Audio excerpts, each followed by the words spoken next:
Hi, I'm attorney Mike Walls with Maronick Law Offices. We're here to answer your questions. All right, Mike, I have a criminal case. Why should I hire an attorney? Well, there's a number of things that we can do to help you if you're facing criminal charges. The first thing we can do is to explain the overall procedure, really from start to finish. I've always found that is one way that we can get a client to feel a little more comfortable about the journey that we're about to embark on. And it often is a journey, something that does take some time, and there's not really much we can do. We do what we can to make the process as effective and efficient as we can, but it's often a process that just doesn't go on the same timetable as often our clients would like to see. The first thing we try to do is explain the nature of the charges, and that includes the elements of the offense. And what I mean by that is, let's take a DWI or DUI, for example. If that's the charges that those are the nature of the charges that you're facing, you have to understand that what the state's attorney's office is required to do is to produce evidence that is convincing beyond a reasonable doubt that you were, number one, a driving driver, you were driving, number two, a motor vehicle, number three, on a public highway, number four, in the state of Maryland, while your ability to drive that motor vehicle was either under the influence of alcohol or impaired by the use of alcohol.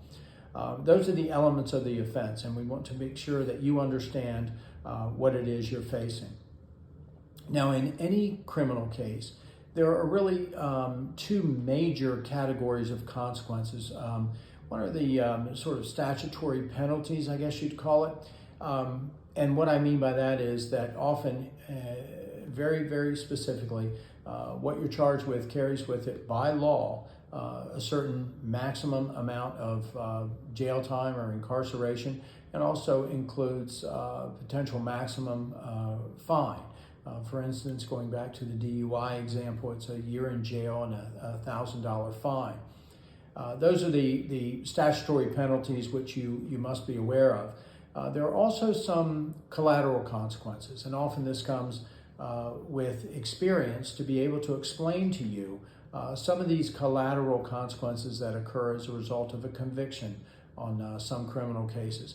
And what I'm talking about is, getting back again to the DUI example, there are collateral consequences which are associated with your driving record in the state of Maryland. Since this is a traffic offense, the MVA is involved, and a conviction on a DUI brings with it 12 points on your driving record, which subjects you to a possible revocation of your driver's license here in the state of Maryland.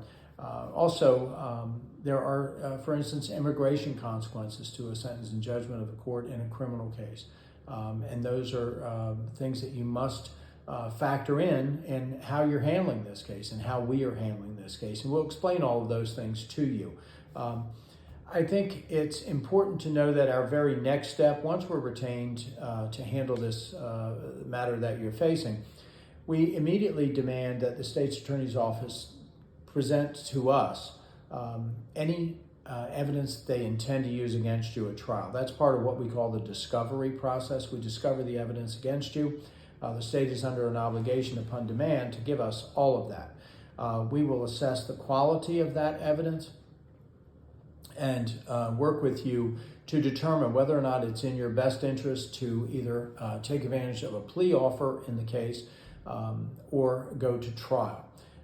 We certainly can prepare the case for trial with any documents that we need, with any witnesses that we need, and go over your testimony, go over the advisability of your right to remain silent, and prepare the case for trial, any defenses that we may be able to come up with that are viable and helpful in your situation.